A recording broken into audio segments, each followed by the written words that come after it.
People with days left to live, what's your favorite memory in life? I was at a bougie yoga studio in Malibu when my phone buzzed next to my Stanley. A voice message from my man. We need to talk about your bullshit bucket list. I've been watching you deteriorate from cancer for 2 years. Your savings should go to me as compensation. The studio was dead silent. 20 baddies in matching aloe sets completely frozen. The instructor, this yoga mom named Sage with perfect Dutch braids, literally dropped her singing bowl. Play that again, she said. Baby, play it. Again. This time, everyone abandoned their mats completely. 2 years, this older woman whispered. You've been fighting cancer for 2 years and he said compensation? My bestie Jess was already on her phone, furious typing. What's his sister's name? The one you mentioned at brunch? The lawyer? Ashley, but found her. Jess held up Instagram. DMing her right now. It was happening so fast I couldn't process it. Then Jess's phone rang. It's her. Ashley's calling. She looked at me. Speaker? I nodded, feeling numb. Is this about Gerald? Ashley's voice filled the studio before Jess even said hello. What did he do now?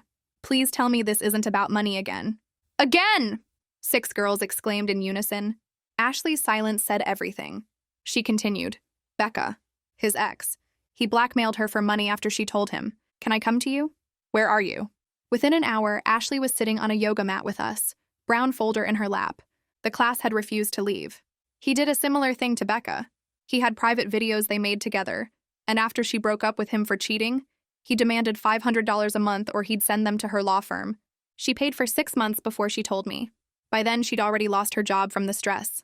The studio went so quiet. She held my face in her hands and stroked me with her acrylics. Angel, how much time do you have left? 3 weeks, I whispered, already breaking down in tears. Ashley wiped them away. Beach, why are you crying? We have work to do. Before I could respond, she grabbed my phone and opened up my bucket list in the Notes app. We're going to drain your bank account so my man-child brother has nothing to take. The yoga instructor Sage had been quiet, but suddenly goes, Don't tell him, though. Everyone turned to look at her. My ex tried to pull this same manipulative BS when I had lupus. The second he knows you're onto him, girl, he'll escalate. We need time. Ashley was nodding. She's right. My trash brother's already been telling people you're leaving everything to him. Been bragging about it at bars. She pulled out her phone. My stomach turned. He talks about my money at bars? Like you're already gone, Ashley said quietly. And when he realizes it's all gone? Ashley didn't finish the sentence, but we all knew. One of the girls called Diana pulled me into a hug. You're doing that bucket list, honey. Every single thing on it. But Gerald will... I'll handle him, Ashley interrupted. You can trust me, girl. Over the next 3 weeks, these women orchestrated something I still can't fully believe. When Gerald thought I was at the hospital for the weekend, I was actually in Hawaii swimming with dolphins LOL. Every time I laughed, part of me wondered if it would be my last before Gerald found out. But the Paris trip we went on was unhinged. When Gerald thought I was doing some clinical trial in Riverside, 12 women from yoga literally booked flights with me. 2 of them used all their PTO for the year. Sage was holding my hand the whole time going, This is what living looks like, babe. Girl, Gerald is going to go ballistic, Jess said one night, while we were drunk on Prosecco watching the Eiffel Tower sparkle. Good, another Diana said, and everyone started cackling. Mwahahaha. Ashley's texts were getting more unhinged by the day. First it was, he's sus. Then, babe, he drove by your place 4 times today. And finally, meeting with his lawyer tomorrow. It's happening. That last text made my blood run cold. The countdown had started. My last bucket list thing was so extra but so perfect. Dinner party with every single woman who helped. We rented this whole-ass restaurant in Venice. 43 women showed up. 43.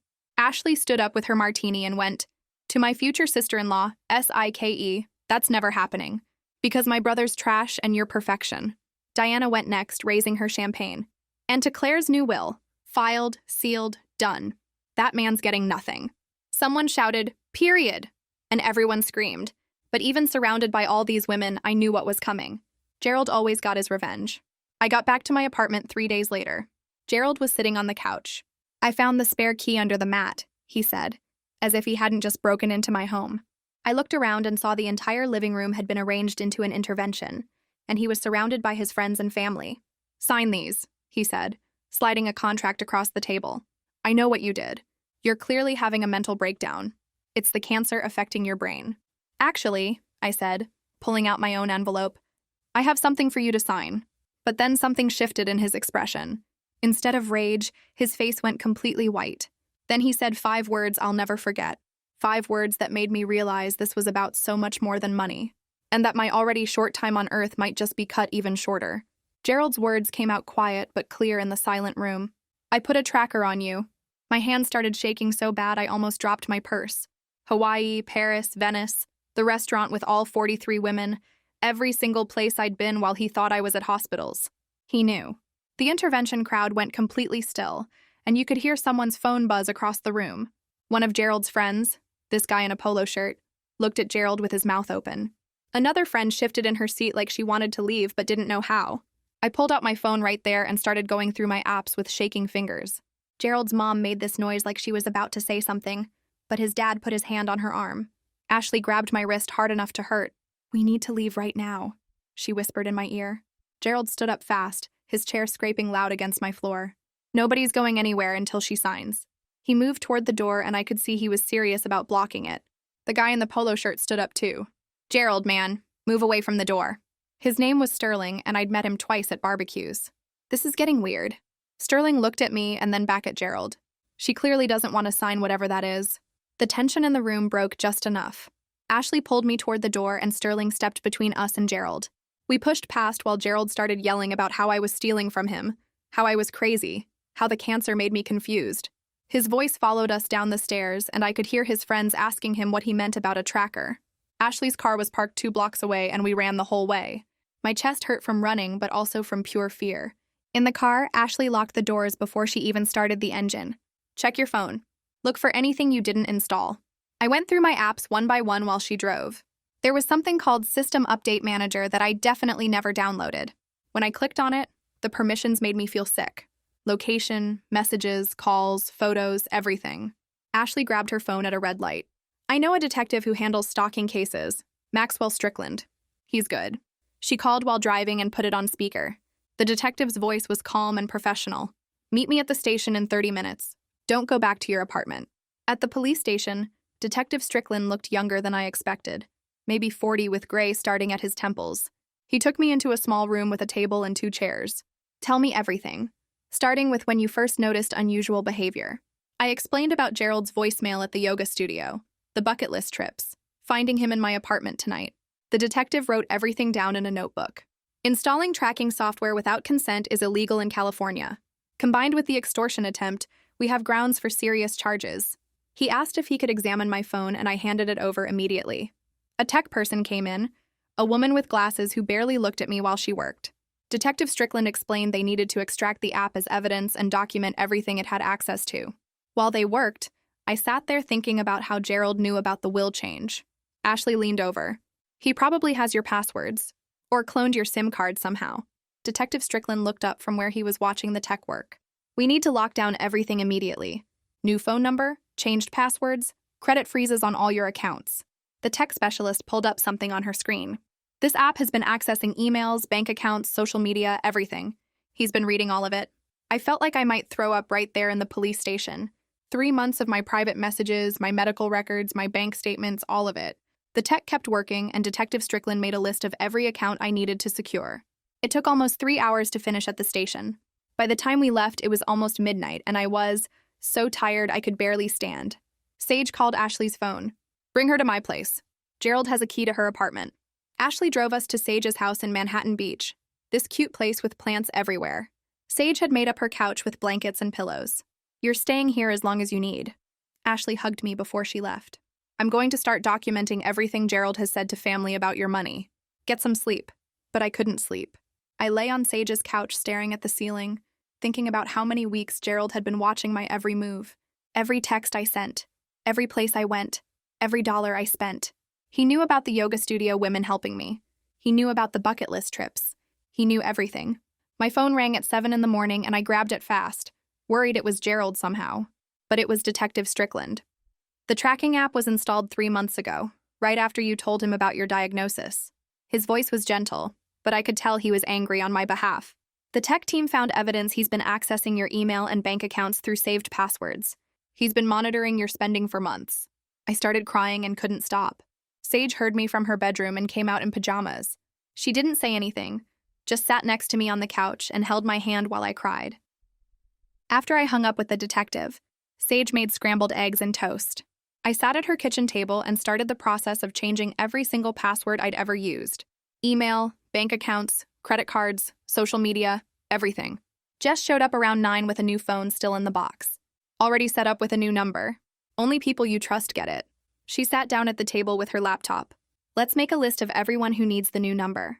We spent 2 hours calling my bank, my credit card companies, my doctor's office. Every single place I had to update my contact information and add verbal passwords for account access. The woman at my bank asked if I was okay, and I almost started crying again. My phone buzzed with a text from Ashley. Meeting with Cynthia Bishop this afternoon, a state attorney who protects vulnerable clients from financial exploitation. She can file emergency paperwork to formalize your will with protections Gerald can't challenge. Bring any financial documents you have. I looked at Jess and Sage sitting at the table with me, helping me protect myself from someone who was supposed to love me. The appointment was set for 2 o'clock, and I needed to figure out what documents I could even access anymore now that Gerald had been in everything. I grabbed my laptop and started pulling up every financial document I could still access. Bank statements, investment accounts, the deed to my car, anything that proved what I owned before Gerald started his surveillance operation. Jess helped me organize everything into a folder while Sage made us sandwiches we barely touched. At 1:30, Ashley picked me up and drove us to Cynthia's office in Santa Monica. The building was one of those modern glass places with a lobby that smelled like expensive perfume and had abstract art on the walls. Cynthia's office was on the 4th floor, and when we walked in, she was already waiting with a yellow legal pad covered in notes. She shook my hand and told us to sit down at her conference table. The next hour was basically Cynthia translating legal words into normal person language while I tried not to panic. She explained that Gerald would probably claim the cancer affected my brain and made me not able to make good choices about money. To fight that, we needed doctors to write letters saying I was thinking clearly and understood what I was doing. She pulled out a form called a mental capacity evaluation and said she already scheduled me to see a doctor tomorrow who does these all the time. The doctor would ask me questions, test my memory, and write an official report proving I was totally fine mentally. Cynthia also wanted to set up something called a trust that would protect my money even better than a regular will. She drew diagrams on her legal pad showing how the trust would work, and how Gerald couldn't challenge it the same way he could challenge a will. Ashley was taking notes on her phone while Cynthia talked, and I just kept nodding and trying to remember everything. Then my old phone, which I brought for evidence but had turned off, started buzzing on the table. All 3 of us stared at it. I turned it on, and immediately the screen filled with text notifications. 15 messages from Gerald, all sent in the last 2 hours. Cynthia put on reading glasses and picked up my phone. She started reading them out loud in this flat lawyer voice. The messages started with Gerald saying he was so worried about me and asking if I was okay. Then they shifted to saying the cancer must be making me confused and paranoid.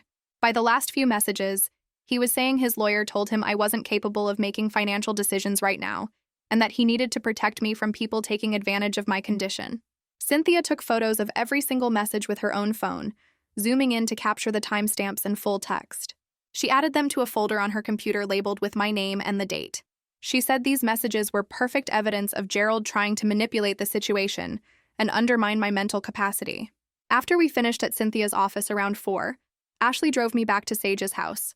I felt exhausted and overwhelmed by all the legal stuff. Sage had dinner ready when we got there, some kind of pasta with vegetables that I picked at while trying to process everything.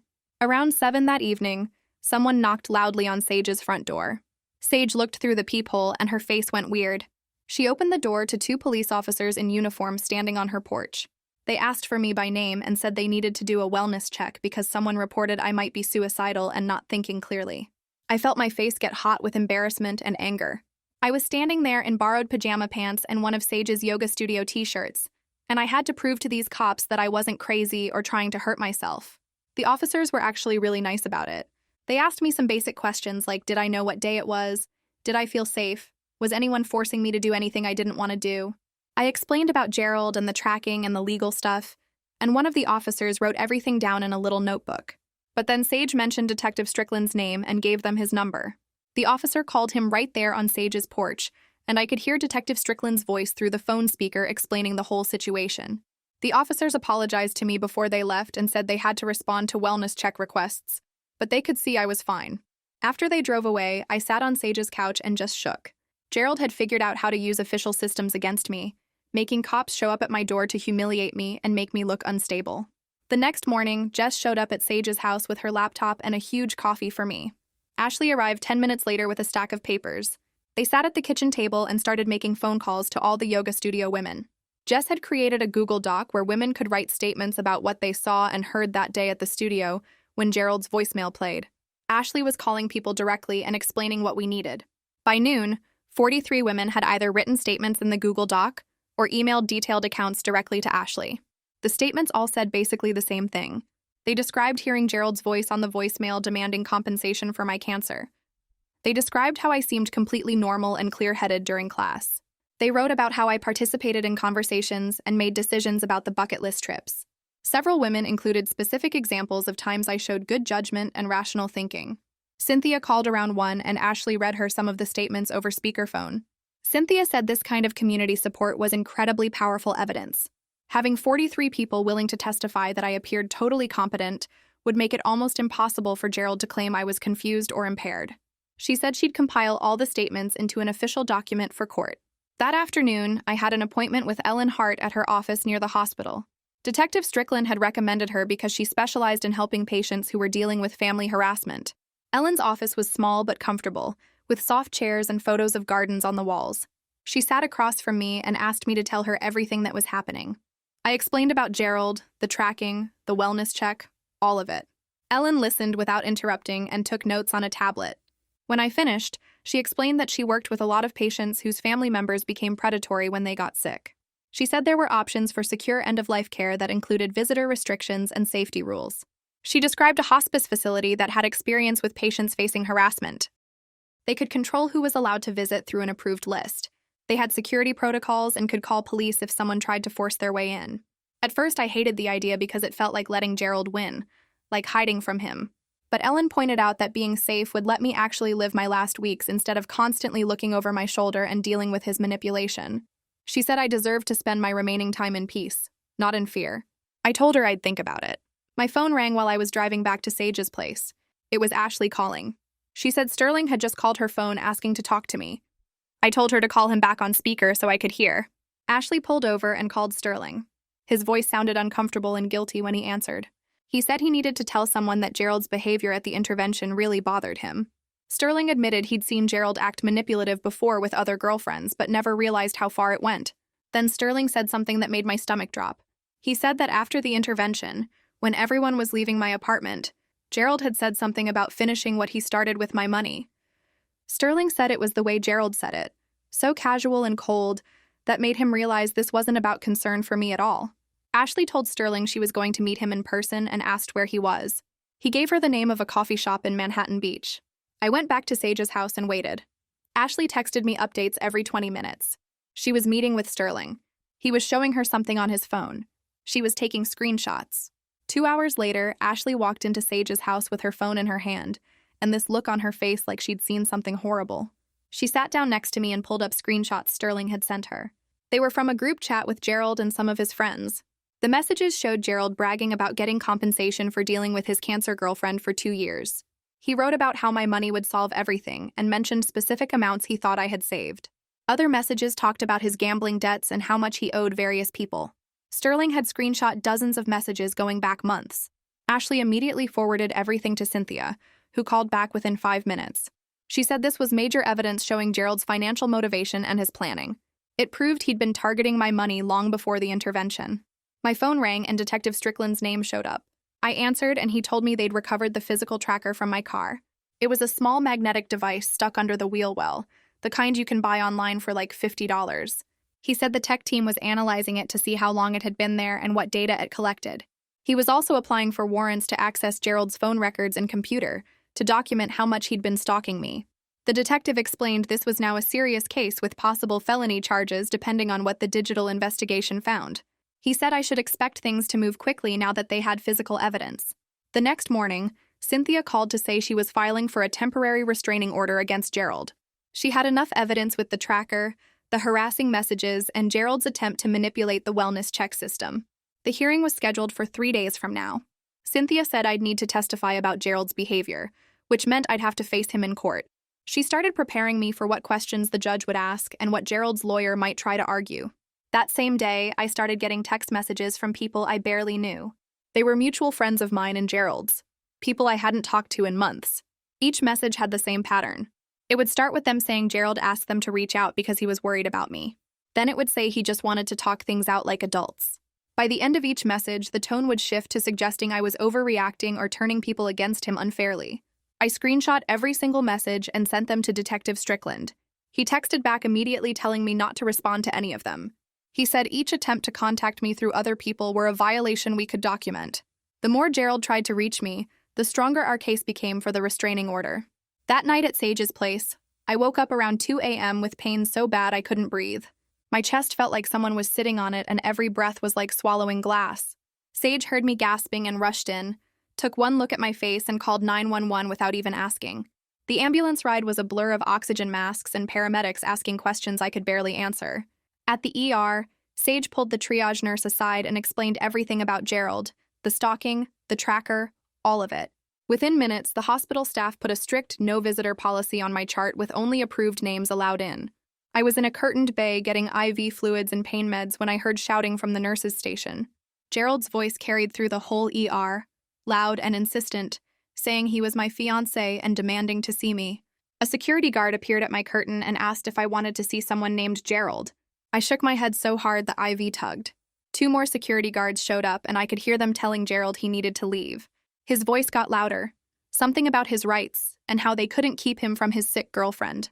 The head nurse shut it down fast, telling him the patient had specifically declined his visit and he needed to exit the premises immediately. They escorted him out while he shouted about calling his lawyer and how this was illegal. I lay there shaking even after the pain meds kicked in, realizing he'd probably been tracking my phone location to know I was at the hospital. The next morning, a woman named Ellen showed up at my bedside.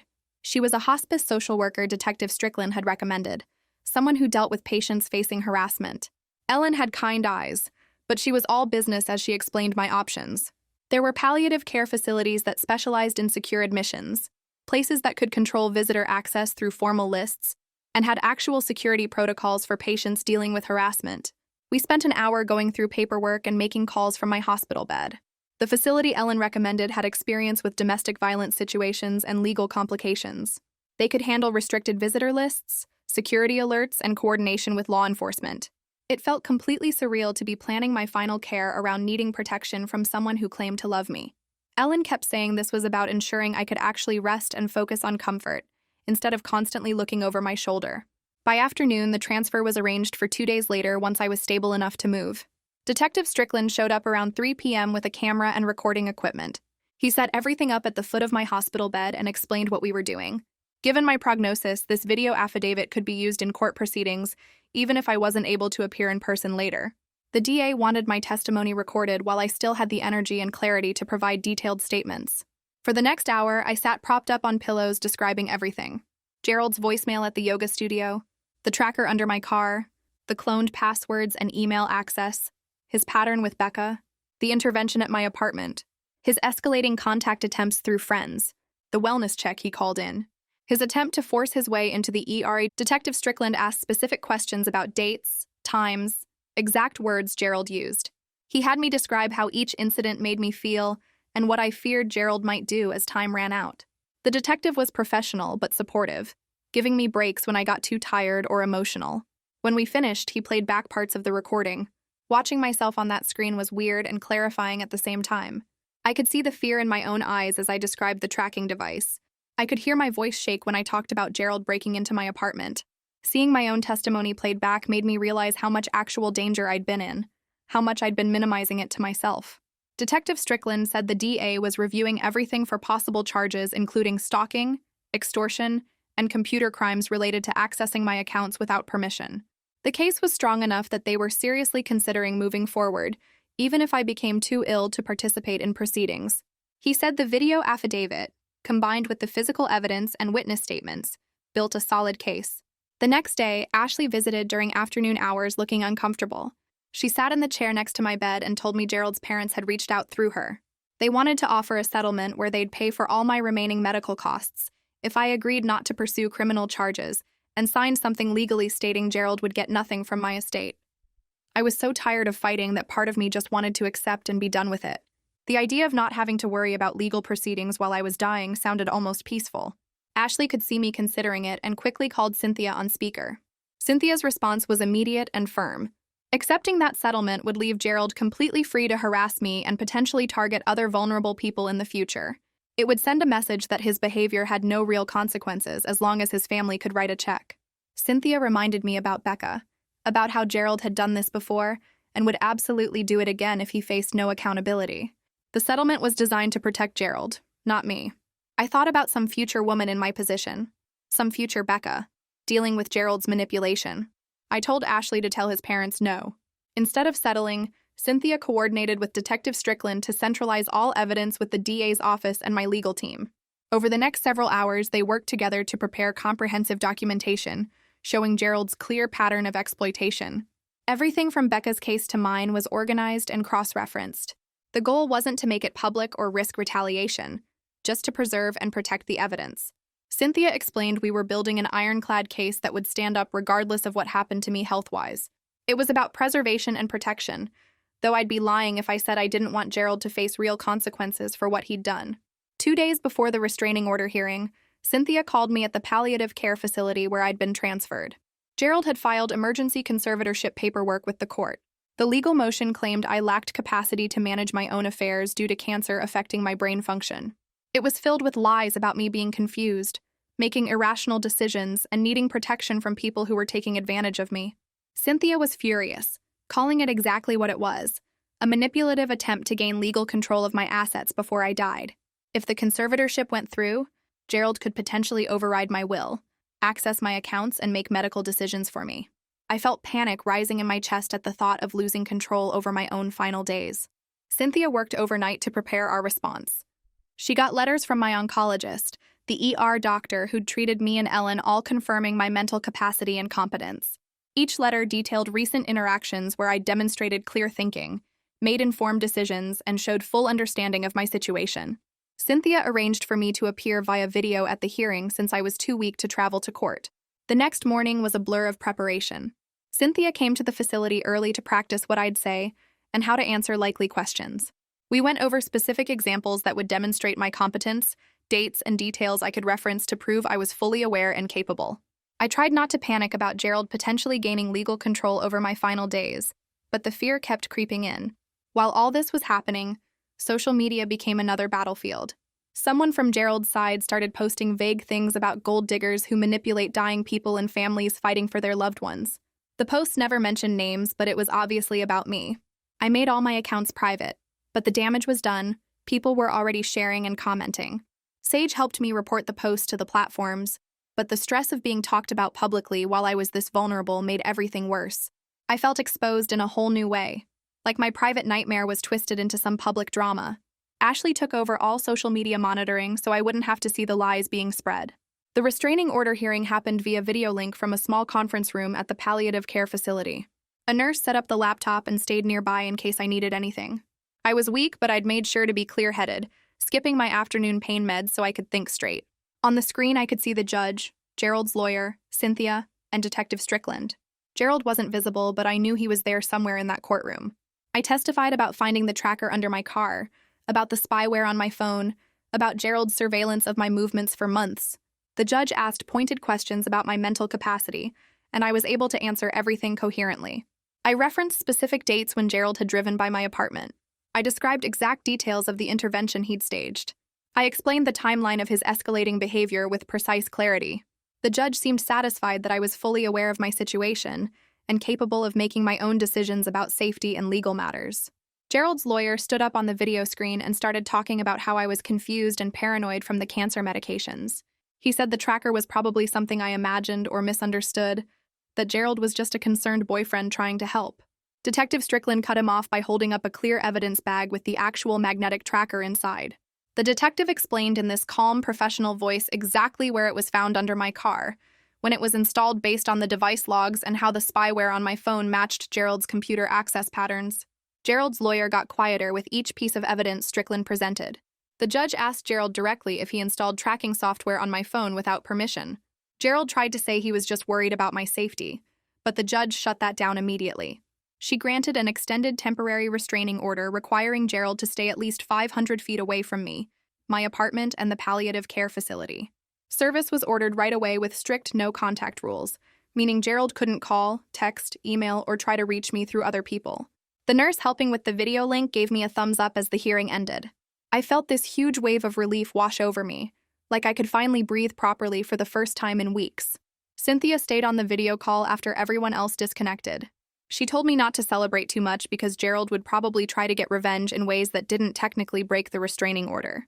I didn't really understand what she meant until about 3 hours later when my phone started blowing up with notifications. My credit card company was calling about disputed charges. My bank sent alerts about chargebacks Gerald was filing on payments I'd made. He was claiming all these transactions were unauthorized or that I wasn't mentally capable of making financial decisions. Cynthia called me back within 10 minutes of me texting her about it. She was already on the phone with my bank, sending them copies of the restraining order and the judge's written findings about my mental capacity. The bank fraud department said they'd received similar calls from someone claiming to be my medical power of attorney, which was complete lies. Cynthia spent the rest of the afternoon calling every financial institution I had accounts with, warning them about Gerald's attempts to sabotage my finances. She filed additional documentation with each bank showing the restraining order and the court's determination that I was fully competent. The whole thing made me feel sick because it showed how calculated Gerald was being, going after my money even while legally banned from contacting me directly. The next morning, Ashley called me with news about Sterling. Gerald's friend wanted to talk to me directly this time, and he had something important to share. Ashley put him on speakerphone, and Sterling sounded genuinely uncomfortable as he explained what he'd done. He said he started recording Gerald about a week ago when Gerald's behavior got really weird and controlling. Sterling played some of the audio for us right there on the call. Gerald's voice came through talking about his plans to prove I was unstable and make sure everyone knew I wasn't thinking straight. He talked about how he needed to document everything to build a case for conservatorship. The recordings were from conversations Gerald had with other friends, casual talks where he laid out his whole strategy like it was no big deal. Sterling said he felt sick listening back to them because it showed how calculated and planned everything was. This wasn't Gerald reacting emotionally to a breakup or being concerned about my health. This was Gerald systematically working to take control of my money and my life. The recordings completely destroyed any claim that Gerald was just a worried boyfriend acting out of love or concern. Sterling sent the audio files to Cynthia and Detective Strickland that same day. Detective Strickland called me 2 days later with an update that changed everything. He'd connected with Becca, Gerald's ex-girlfriend who Ashley had mentioned at the yoga studio. Becca's case had so many similarities to mine that it was scary. Gerald had tracked her phone, monitored her bank accounts, and threatened to release private videos unless she paid him monthly. The detective explained that having 2 victims with nearly identical patterns of behavior from Gerald made this a much stronger case. The DA was now looking at felony charges for stalking and extortion, based on the combined evidence from both situations. Strickland said Gerald's lawyer was already making noise about a plea deal, trying to negotiate before charges were officially filed. But the DA wanted to wait until all the digital forensics were complete, so they'd know the full extent of what Gerald had done. The detective told me to expect things to move slowly through the legal system, which was frustrating because I didn't have time for slow. But he also said they were building an airtight case that would stick, which mattered more than speed. I woke up feeling better than I had in days, which felt like a gift. Ellen helped coordinate a small gathering in the facility's garden for the core group of yoga studio women. Sage, Jess, Diana, and about 6 others showed up right as the sun was coming up. They brought printed photos from our trips to Hawaii and Paris, spreading them out on the garden table while we watched the sky turn pink and orange. Sage had her phone out filming short video messages from each woman. Everyone shared their favorite memory with me, creating this digital collection I could watch later when I was too weak for visitors. Jess talked about getting drunk on Prosecco under the Eiffel Tower. Diana mentioned the Venice dinner party where 43 women showed up. Sage described swimming with dolphins in Hawaii and how I laughed so hard I cried. Watching them share these memories made me realize how much life I'd actually lived in those 3 weeks. Gerald thought he was stealing my future, but these women helped me fill my present with real moments that mattered. We stayed in the garden for 2 hours, way past when visiting hours technically started, but the hospice staff didn't say anything. They just brought out extra chairs and coffee for everyone. That same night, everything escalated again. Ashley called me around 9 p.m., her voice shaking in a way I'd never heard before. Gerald had cornered her in a parking lot outside her gym. She'd been recording on her phone the whole time, holding it down by her side while he got in her face. I could hear the audio playing in the background while she talked to me. Gerald was yelling about how Ashley chose a stranger over family, how she betrayed him for some dying girl she barely knew. His voice got louder and meaner as the recording went on, calling Ashley names and saying she'd regret turning against him. Ashley filed for her own restraining order first thing the next morning. She came to visit me at the facility that afternoon, still shaken but absolutely determined. She told me that protecting me was more important than keeping peace with her brother. The incident made it crystal clear that Gerald's behavior was getting worse as he lost control over the situation. He wasn't just going after me anymore. He was lashing out at everyone who stood in his way. I made the decision to transition into full hospice care earlier than I'd originally planned. It wasn't about giving up. It was about choosing safety and comfort over trying to prove I could still maintain some version of independence. Ellen coordinated everything to make sure the hospice facility had proper security rules in place. My visitor list was strictly limited to people I approved, with photo ID required for anyone trying to get in. The facility's security guard was briefed about Gerald and given copies of the restraining order. Ellen explained that some patients face harassment from family members during end-of-life care, so they had systems ready to handle it. Moving to full hospice felt like admitting defeat in some ways, like I was letting Gerald's threats force me into hiding. But mostly it felt like taking back control by choosing how I wanted to spend whatever time I had left. I wanted peace and safety, not constant fear that Gerald might show up. Ellen helped me see that protecting my final days wasn't weakness. It was the strongest choice I could make. Detective Strickland called with major news. The DA had officially filed criminal charges against Gerald. The list included stalking, extortion, computer crimes, and violating the restraining order through the financial sabotage he'd tried. An arrest warrant was issued with bail conditions that included GPS monitoring if he was released, and absolute no-contact orders that were even stricter than before. Strickland walked me through what would happen next, explaining the arrest process and court dates and all the legal steps that would follow.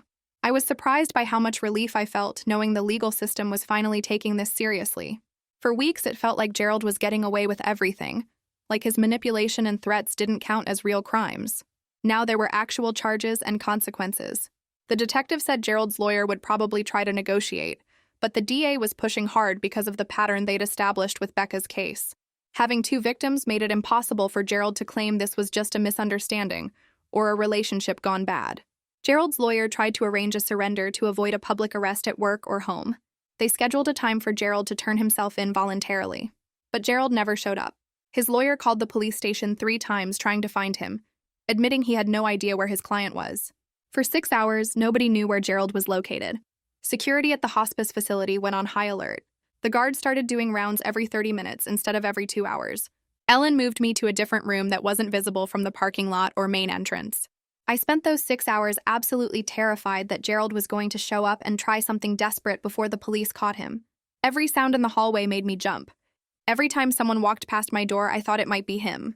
Ashley stayed with me the whole time, sitting in the chair next to my bed and refreshing the news on her phone. Jess showed up around hour 4 with Sage right behind her. Nobody wanted me to be alone while Gerald was out there somewhere, potentially planning something dangerous. The burner phone calls started that evening.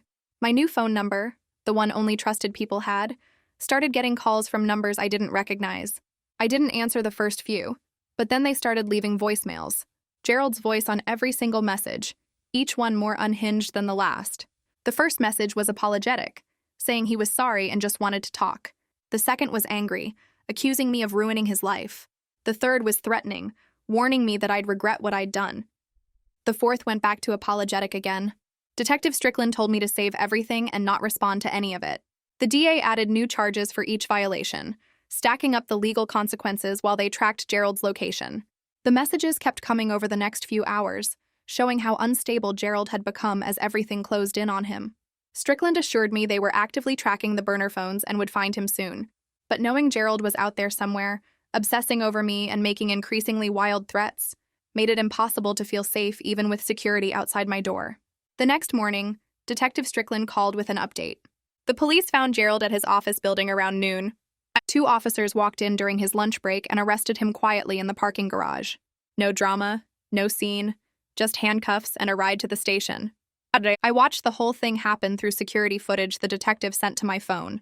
Gerald looked confused at first, then angry, then scared. The bail hearing happened that same afternoon. The judge set it at $50,000 with strict conditions. GPS ankle monitor, no contact orders for me and everyone on my approved list, and he had to give up his passport. Gerald's parents posted bail within 2 hours. He walked out of jail that evening wearing an ankle monitor and carrying a thick stack of papers listing everything he couldn't do. Strickland texted me a photo of Gerald leaving the courthouse. The ankle monitor was visible under his jeans. 3 days later, the DA called me directly. She was a woman in her 40s named Martinez who talked fast and got straight to the point. She explained my health situation meant they wanted to resolve this quickly, while I could still participate if needed. Gerald's lawyer had already reached out about a plea deal. Gerald would plead guilty to reduce charges in exchange for probation, mandatory counseling, and a permanent no-contact order.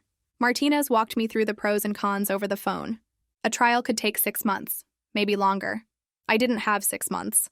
The plea meant guaranteed consequences now, versus waiting for a trial I might not live to see. But it also meant Gerald wouldn't face the maximum penalties. Martinez said the choice was mine, but recommended accepting the deal given my timeline.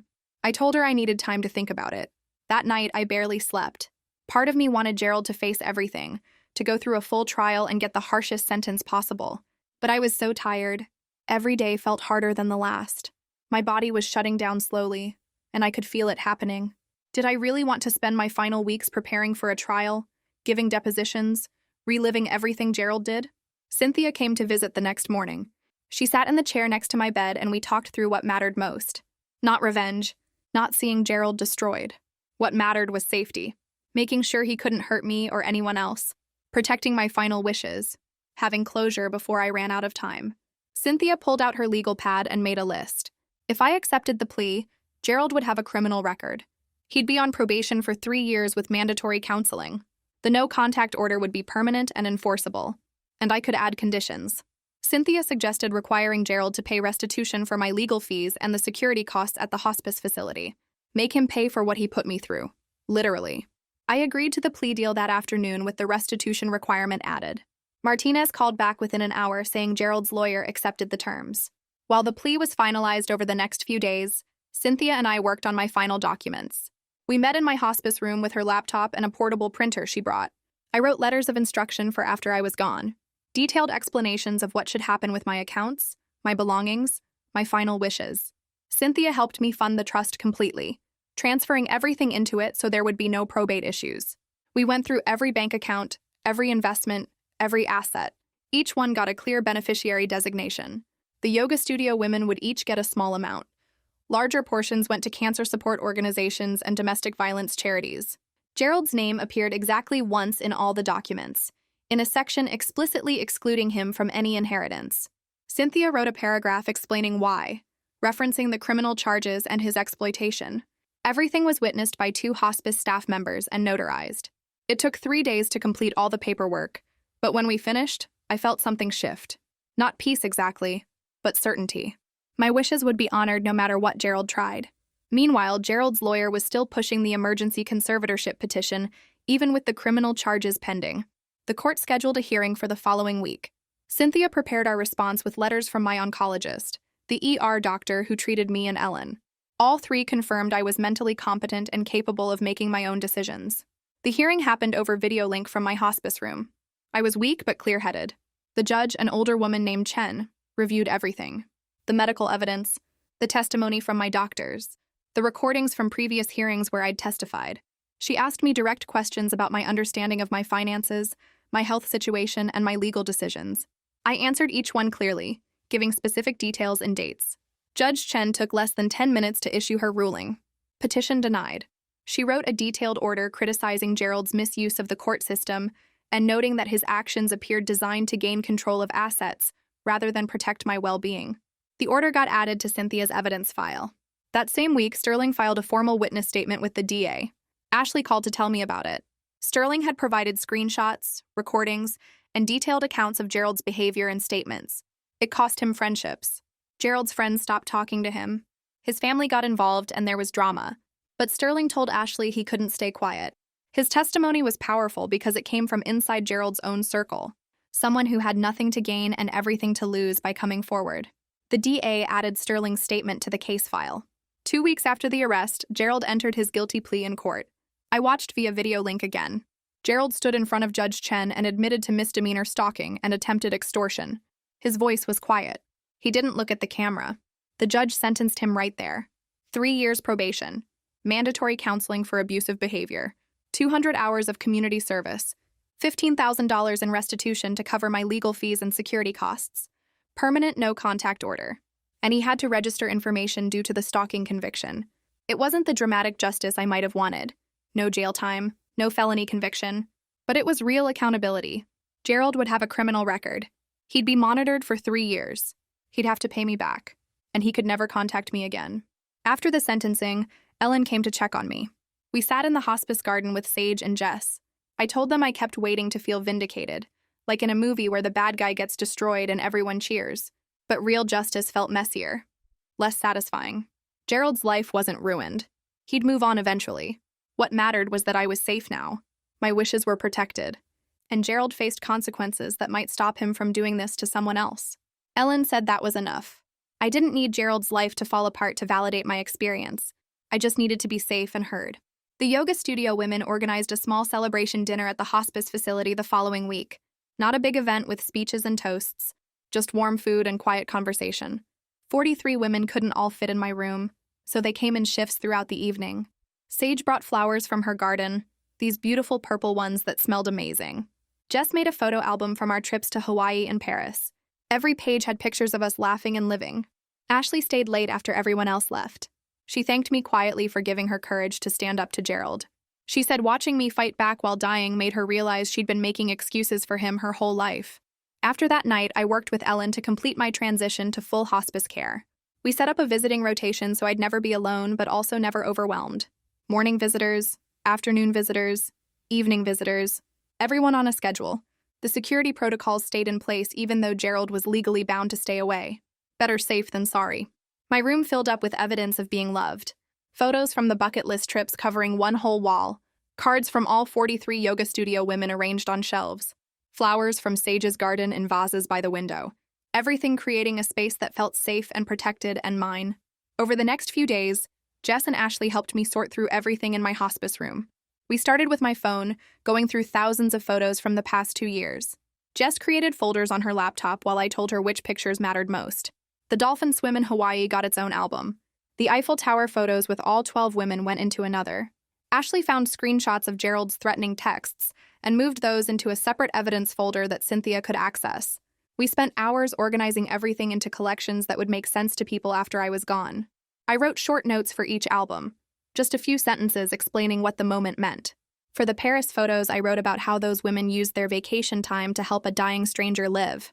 For the Venice dinner, I wrote about 43 people showing up when one person tried to take everything. My hands got tired from typing, but I kept going because I wanted people to understand what these women did for me. Cynthia came by that afternoon with papers showing my finances were completely locked down under the trust. She walked me through every account, every investment, every asset. Everything was titled properly with her as executor. Gerald's name appeared nowhere except in a section explaining why he was excluded. She'd included copies of the restraining order, the criminal conviction, all the evidence of his exploitation. The trust paperwork was thick, maybe 50 pages, but Cynthia made sure I understood each part. Small amounts would go to each of the yoga studio women who helped me.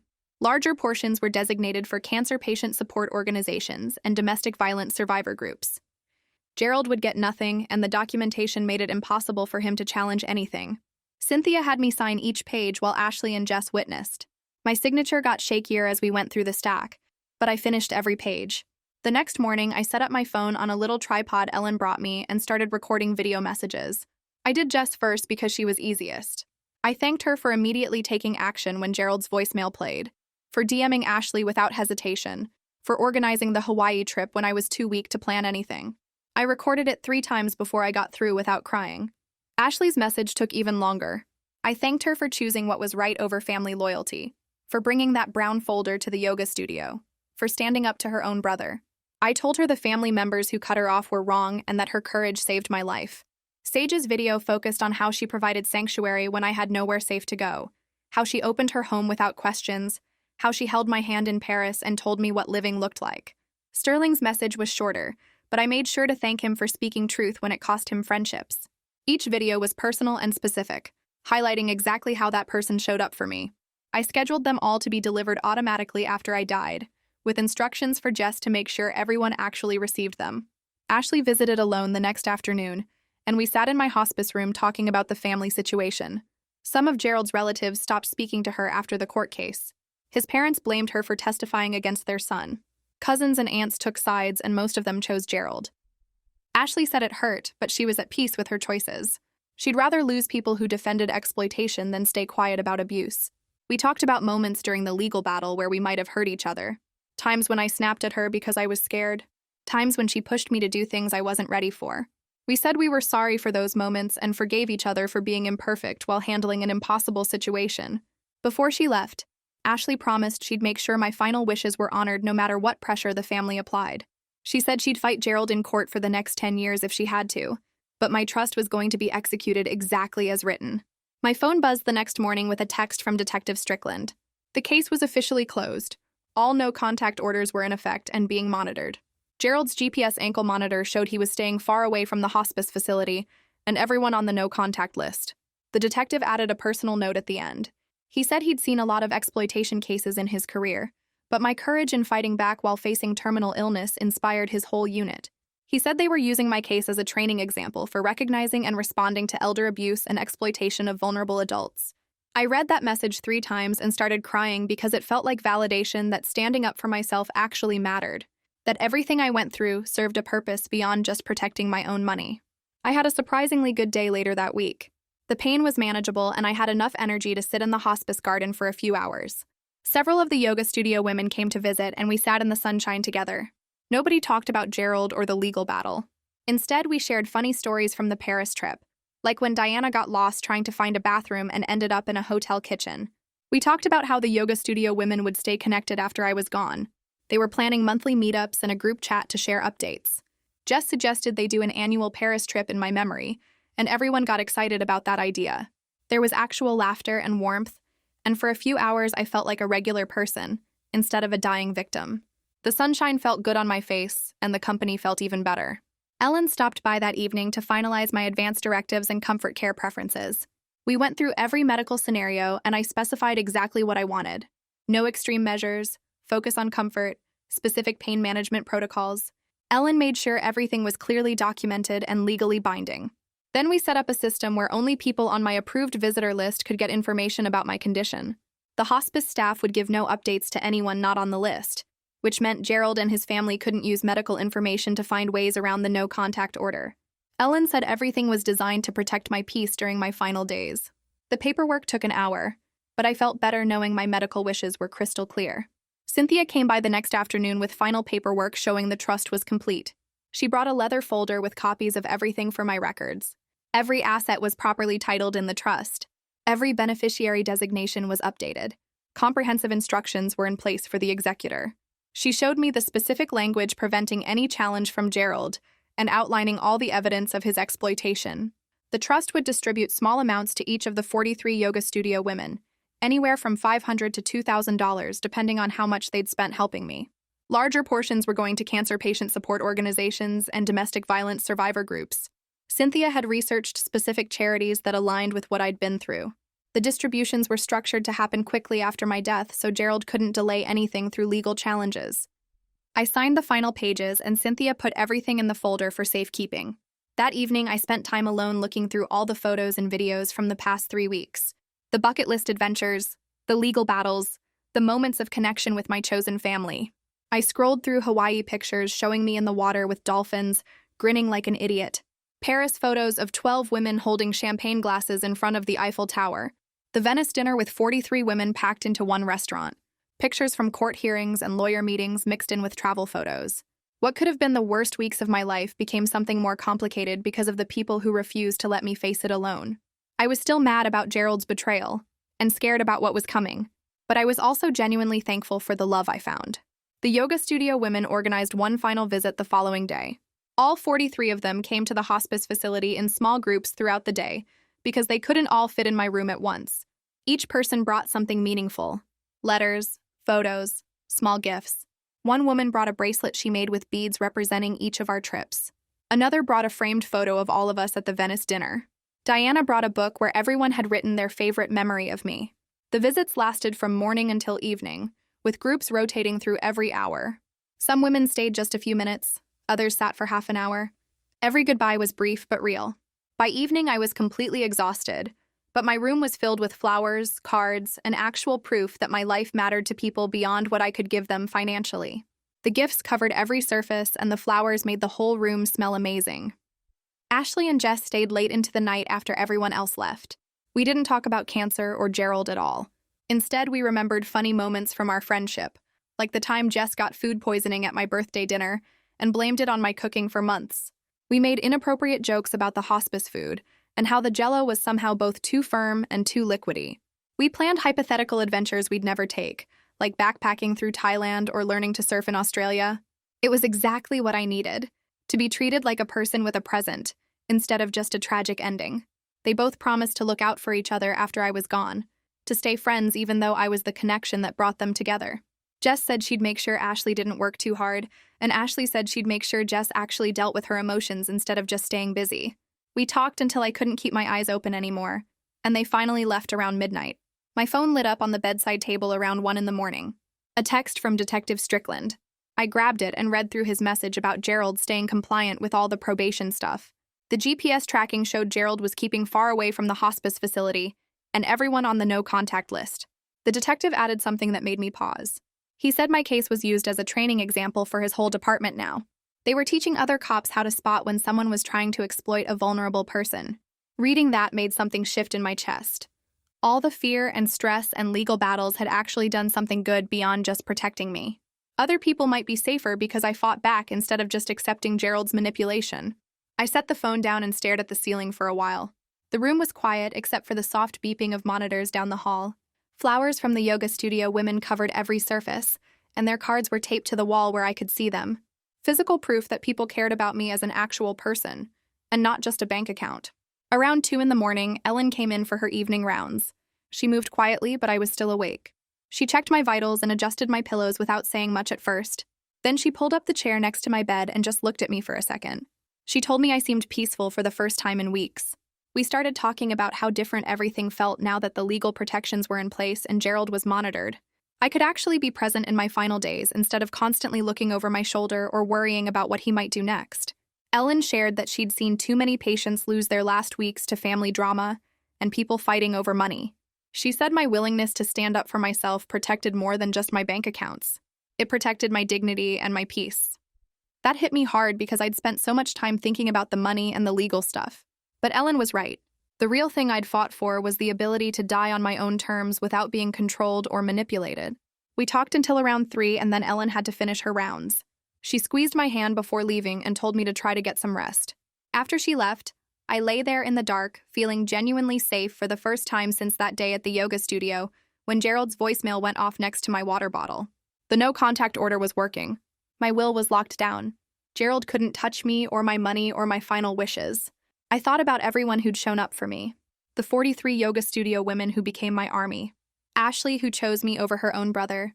Jess, who started this whole thing by DMing Ashley that first day. Sage, who let me stay at her place when I was scared to go home. Sterling, who risked his friendships to tell the truth. Ellen, who made sure I was safe and comfortable. Detective Strickland, who took my case seriously. Cynthia, who built legal walls Gerald couldn't break through. They created this protective circle around me that held firm no matter how hard Gerald pushed. My eyes got heavy and I could feel myself starting to drift off. When my time came, whenever that was, it would be on my terms. I'd be surrounded by real love instead of manipulation. I'd be in a safe place with people who actually cared about me. Gerald had tried to steal my final weeks and turn them into his payday. Instead, these women had given me something he never could. Peace, safety, dignity, real love. I closed my eyes and let sleep take me. That's it for this one. I'm so glad you stuck around, because it makes all the difference knowing someone's listening. I hope it added something positive to your day. Subscribe and come back for more.